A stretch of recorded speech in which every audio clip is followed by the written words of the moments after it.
A black Lincoln slowly pulled up outside one of Manhattan's most famous restaurants, Sparks Steakhouse.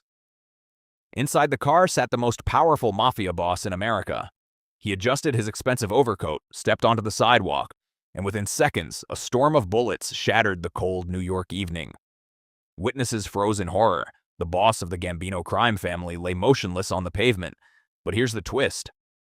Paul Castellano wasn't famous because he was the most violent mobster. He was famous because he almost never had to be. Unlike the gangsters you've seen in movies, Castellano didn't build his empire with a gun in his hand. He built it with contracts, corporations, and millions of dollars. So how did a businessman become the king of America's most powerful mafia family? And how did that same empire end up turning against him? This is the untold story of Paul Castellano. Most mafia bosses climbed the ranks through violence. Paul Castellano took a very different path. Born in Brooklyn in 1915, he grew up surrounded by organized crime, but he quickly realized something many others didn't. Street crimes brought quick money. Business brought real wealth. While other gangsters were hijacking trucks or robbing businesses, Castellano focused on industries that looked completely legitimate. Construction companies, concrete contracts, labor unions, waste management, wholesale meat distribution. These weren't just businesses. They became money-making machines worth millions. Before long, investigators believed Castellano had influence over a significant portion of New York City's wholesale meat industry. It earned him enormous profits while attracting far less attention than armed robberies or drug deals. He wasn't just running a crime family, he was running an empire, and that made him different. When Carlo Gambino died in 1976, many expected a feared street boss to take over. Instead, Castellano inherited leadership of the Gambino family. Some accepted the decision, others never truly respected it. Because to them, Castellano looked more like a wealthy executive than a mafia boss. Nothing showed that more than his mansion. Hidden in Staten Island's wealthy Tot Hill neighborhood stood a house unlike anything owned by other mobsters. It featured marble floors, grand chandeliers, an indoor swimming pool, a tennis court, and electronic security that made it look more like a billionaire's estate than the home of a crime boss. People even nicknamed it the White House. To Castellano, it represented success. To many within the mafia, it represented arrogance. While soldiers struggled on the streets, their boss was living in luxury behind high walls.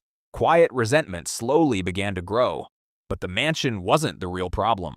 Castellano had another habit that frustrated many captains. He rarely spent time at neighborhood social clubs. He preferred meetings in private homes and offices. He wanted his captains to think like businessmen, produce profits, expand operations, avoid unnecessary violence. From a financial perspective, it worked. From a leadership perspective, it created distance. Many members felt disconnected from the man leading the most powerful crime family in America. And whenever loyalty begins to disappear, someone else starts gaining it. That someone was John Gotti. Unlike Castellano, Gotti loved the streets. He was charismatic, confident, always surrounded by loyal supporters. Many younger members admired him far more than the quiet businessman living inside a mansion. Without realizing it, Castellano had created the perfect conditions for a challenge to his leadership. By 1985, Castellano's problems were growing.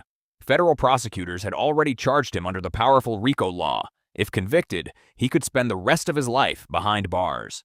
At the very moment law enforcement was closing in, trouble was also growing inside his own family. Then came December 16th.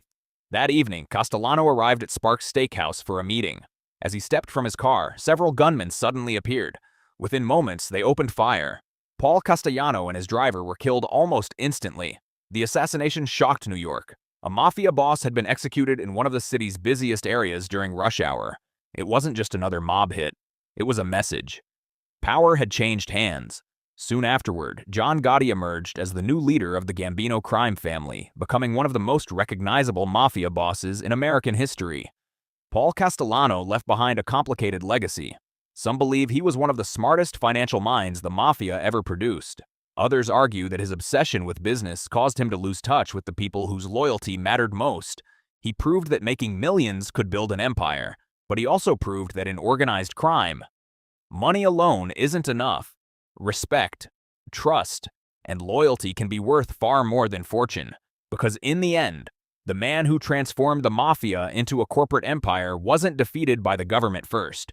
He was defeated by his own family, And that's what makes the story of Paul Castellano one of the most fascinating and tragic chapters in Mafia history. If you enjoyed this story, don't forget to like, subscribe, and turn on notifications.